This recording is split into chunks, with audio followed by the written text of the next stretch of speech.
September of 1853, a hurricane tore the roof off the district courthouse near the lower Waccamaw. By morning, the archive room smelled of river mud, wet plaster, and ink bleeding through paper. Clerks carried armfuls of ruined records into the street. Tax rolls, probate files, deeds, birth lists. Whole families dissolved into brown water before anyone could read their names. But one packet stayed dry. Not because it was important, because a young deputy had shoved it, by accident, into an oilcloth surveyor's satchel the night before the storm. 3 days later, when the satchel was cut open on a table in a borrowed church office, State Auditor Thomas Vail expected to find numbers, rice yields, acreage, the value of enslaved labor. Instead, he found a ledger that made him stop breathing. It belonged to the Harrow family of Blackwater Bend. 37 years of plantation books, private journals, birth lists, punishment notes, valuations, and household accounts. And in the middle of those books was one name: Mara. A black woman born into slavery in 1812, listed first as an infant, then as a house girl, then as a mother, then as something worse. Across those pages, the Harrow men recorded what they had done to her with the same calm precision they used for rain levels and rice barrels. Edmund Harrow, his son Nathaniel, and Nathaniel's son Andrew. 3 generations of one white family, one enslaved woman's body treated as inheritance, instruction, and property. The first entry was not dramatic. That was what made it so terrible. Edmund Harrow wrote it in 1829 in the margin of a private management journal. Mara has been moved permanently to the house. Her obedience is sufficient. Her increase in value should be watched. That phrase, increase in value, was not a compliment. It was an accounting category. In the legal world Edmund Harrow inhabited, Mara could not refuse him. She could not testify against him. She could not own her body, her children, her time, or the truth of what was happening inside the house where she worked. She was 17. Edmund was 45. The Plantation ledger recorded the consequence the following spring. Mara delivered of a girl, healthy, bright complexion, named Lila. No father was listed. That omission was ordinary on plantations, but the private journal removed the silence. Edmund knew the child was his. He wrote of the birth as proof of what he called sound household management. Not sin, not violence, not betrayal. Management. That was the first horror Thomas Vail understood. The Harrows were not trying to hide everything. They were hiding only from public embarrassment. In private, they wrote as men who believed the law had already forgiven them in advance. Blackwater Bend covered nearly 1,900 acres of rice land, cut by canals, ditches, and tidal gates that made the swamp profitable by making enslaved people suffer inside it. The fields demanded skill the Harrows pretended not to see. The rice demanded timing. The water demanded knowledge. The whole estate depended on black labor, while the white family wrote down profits under their own names. Mara grew up in that world. Her mother had died when Mara was small. Her father was marked unknown, though the first inventory described the child as brown, likely mixed. By age 10, Mara had been moved from the children's yard to the house. That sounded like protection to outsiders. It was not. The house placed her where Edmund Harrow could see her every day. Carrying water, lighting fires, sweeping bedrooms, standing behind chairs during meals where white people discussed scripture, market prices, and obedience. The second child came in 1832, then a third in 1834, then a fourth in 1836. Each birth was written into the business ledger because every child born to an enslaved woman was, by law, additional property. The Harrows did not have to purchase those children in Charleston. Mara's suffering produced them at home. Edmund valued them in columns. Lila, age 4, useful soon. Jonas, age 2, strong limbs. Caleb, infant, fair complexion. No sentence in those books asks whether Mara survived the births with her spirit intact. No sentence asks whether she wanted to hold the children born from violation. No sentence asks whether the children understood why the man who owned them looked like them. The ledgers counted bodies, they did not count grief. By 1837, Edmund was preparing his oldest son Nathaniel to inherit Blackwater Bend. Nathaniel had been educated in Charleston. He knew Latin, law, arithmetic, and plantation bookkeeping. But Edmund believed his son still lacked what he called the settled habits of mastery. So he taught him. In a journal entry dated May 1837, Edmund wrote, "Nathaniel must learn that authority, if divided by sentiment, is not authority. The management of Negroes includes matters not fit for table conversation, yet necessary to the continuance of order." The next month, the birth ledger changed. For the first time, a father was named. Mara delivered of a son, named Samuel, father Nathaniel Harrow. Vale read that line twice. Then he turned back to Edmund's journal, then forward to Nathaniel's. The pattern was not accidental. Edmund had not merely abused Mara and left his son to repeat what he had seen. He had framed that abuse as instruction, a right of ownership, a lesson in what white manhood meant on a plantation built by enslaved hands. Nathaniel's earliest journal entries show something almost like fear. Not fear for Mara, fear of his own conscience. He wrote that his father's instructions were difficult to reconcile with Christian softness. That phrase told Vale everything. Nathaniel did not call it wrong. He called compassion soft. Within 2 years, even that hesitation disappeared. By 1839, Nathaniel wrote about Mara in the same cold style his father used. Her children were increase. Her obedience was satisfactory. Her exhaustion was a reduction in immediate household efficiency. The son had learned the lesson. The plantation had reproduced not just rice, not just wealth, not just enslaved children. It had reproduced a way of seeing, a moral blindness carefully handed down. Mara was 27 when Nathaniel began fathering children with her. She already had 4 children by his father. Now she was forced into the next generation of the same family. The women in the Harrow household saw it. They had to. Edmund's wife Caroline saw the children in the yard and at the table edges.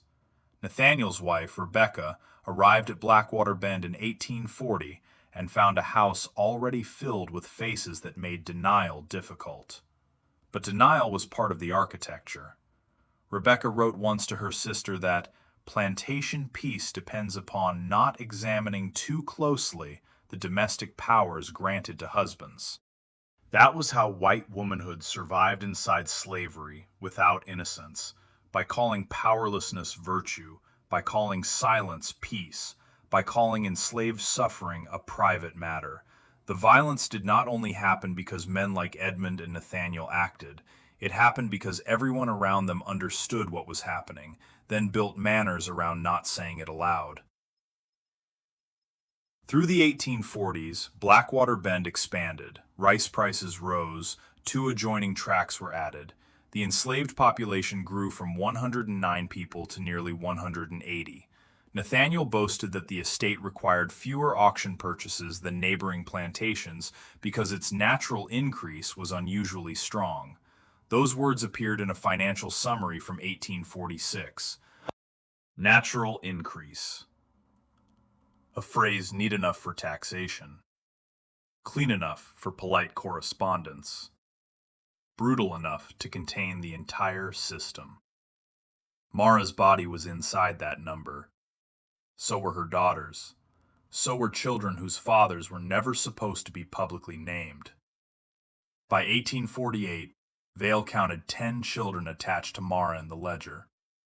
5 with Edmund, 5 with Nathaniel. Some remained in the house. Some were moved to field crews. 2 were hired out to another rice planter for seasonal work. One boy, Caleb, was sold to pay for a new tidal gate after a storm broke the lower bank.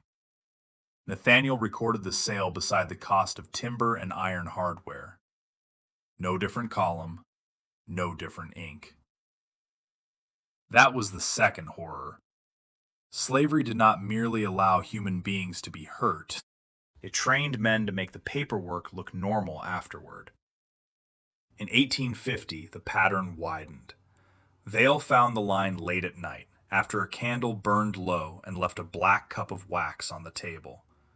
Lila, Mara's first daughter, gave birth to a child. The ledger named the father, Nathaniel Harrow. Vale put his hand over the page. He understood the family tree. Lila was Edmund's child by Mara. Nathaniel was Edmund's legitimate son. That meant Nathaniel had fathered a child with his father's enslaved daughter. The ledger did not hesitate. The handwriting did not change. The word used was the same word used for calves, tools, and harvested rice. Recorded. Not confessed. Recorded. By then, Edmund was dead. Nathaniel controlled the estate. And his own son, Andrew, was watching. Andrew Harrow was born in 1836, raised in a house where the rules were older than he was.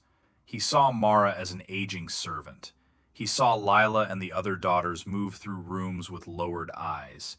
He saw his father stop speaking when guests entered. He learned that some truths were never denied because denial would require naming them. They were simply absorbed. In 1854, Andrew turned 18. A private journal entry from Nathaniel, written 3 weeks after the birthday, was the line Thomas Vale later copied in full. My father showed me the full range of authority when I became a man.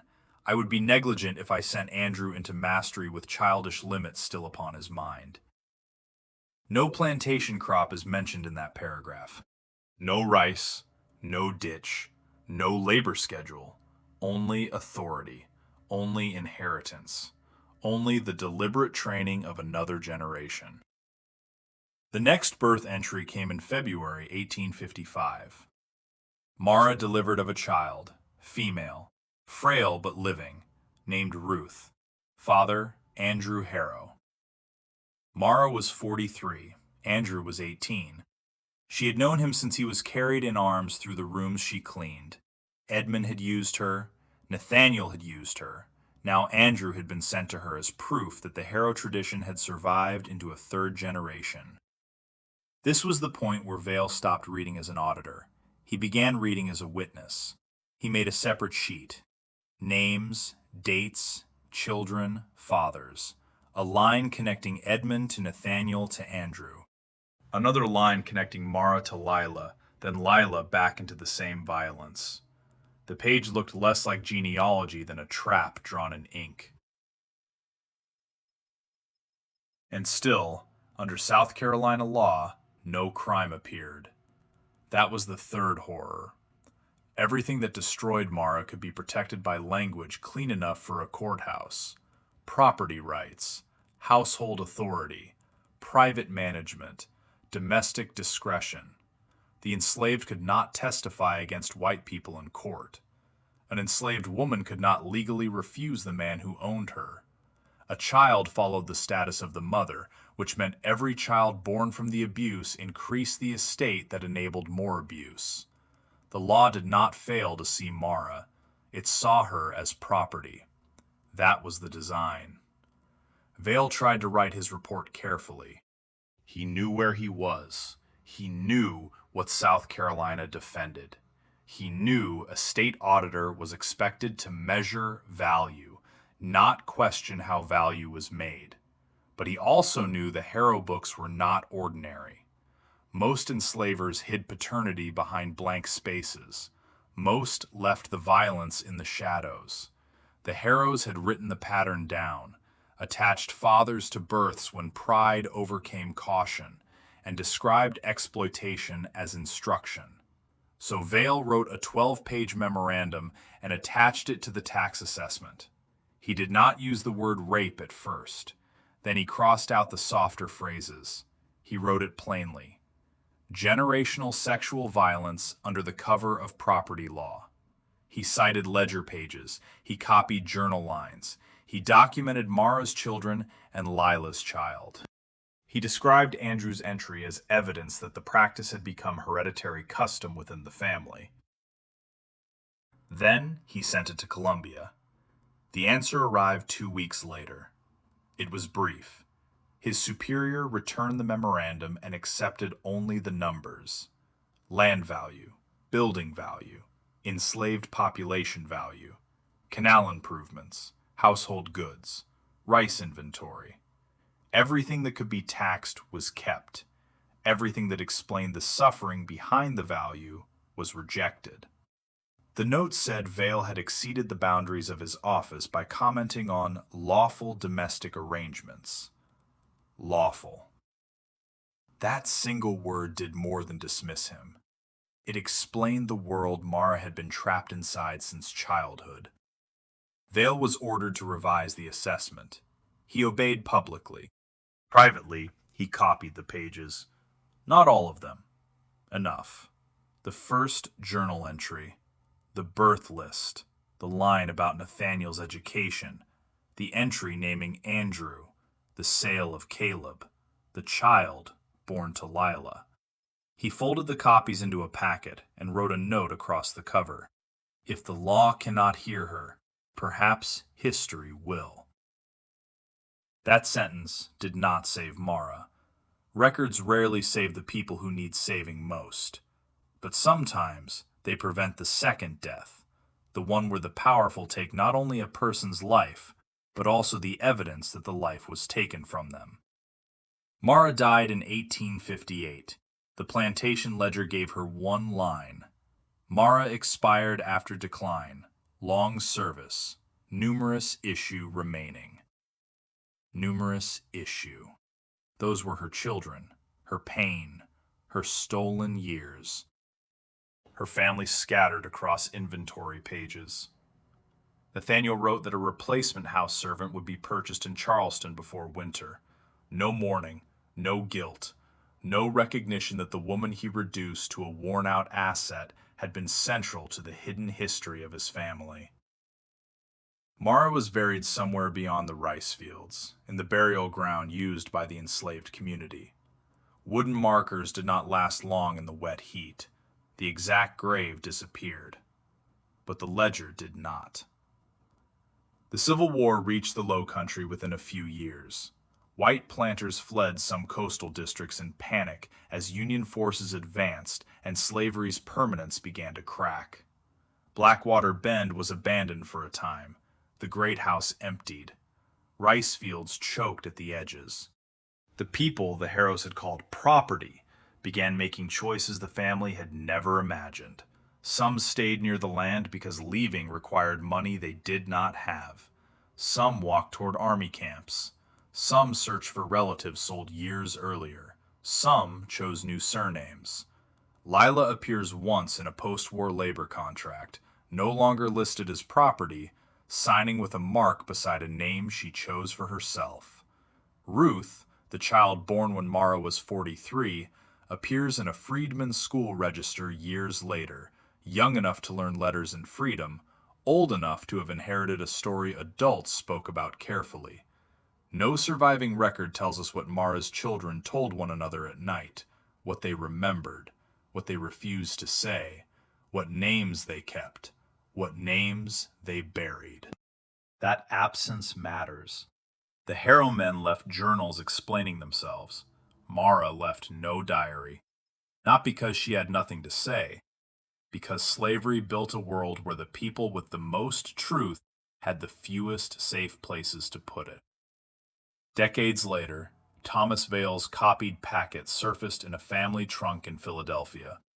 By then, the men who had silenced his memorandum were dead. The Harrow plantation had been divided, mortgaged, sold, and partly swallowed back by marsh. Researchers eventually compared Vale's packet with surviving local records. The dates matched, the handwriting matched, the tax numbers matched, the birth list matched closely enough to reconstruct the pattern he had seen in that church office in 1853. That is why the story is not only about the Harrows. It is about the machinery that made the Harrows possible. A family did this. A law protected it. A church looked away. A government taxed the result. A household learned to call silence peace. And a ledger carried the truth. Because the people who wrote it never imagined their own words would become evidence against them. The temptation is to treat Mara's story as an exception because the documentation is so sharp. But the opposite is closer to the truth. The sharpness is the exception. The violence was not. Across the slave-holding South, enslaved women lived under legal systems that denied them bodily autonomy and then turned their children into property. Many left no record because the men who harmed them understood the value of silence. Some records burned. Some were hidden. Some were destroyed by families who knew exactly what they proved. Mara's story survived because a storm spared the wrong packet, because an auditor could not unread what he had seen, because he copied the pages before the state could make the matter disappear. But survival in an archive is not justice. It is only evidence. Justice would have been Mara owning her own life. Justice would have been Lila safe from the man who owned her mother. Justice would have been children born into kinship, not into columns of value. Justice would have been the law naming the crime while Mara still lived. That did not happen. What remains is a ledger, a few copied pages, a line in a burial ground no one can find, and one woman's name, written by men who thought naming her as property was enough to erase her as a person. They were wrong. Because every time the page is read honestly, the accounting reverses. The land is no longer the inheritance. The rice is no longer the achievement. The family name is no longer the center of the story. Mara is. And the ledger that once counted her as property now testifies against everyone who did.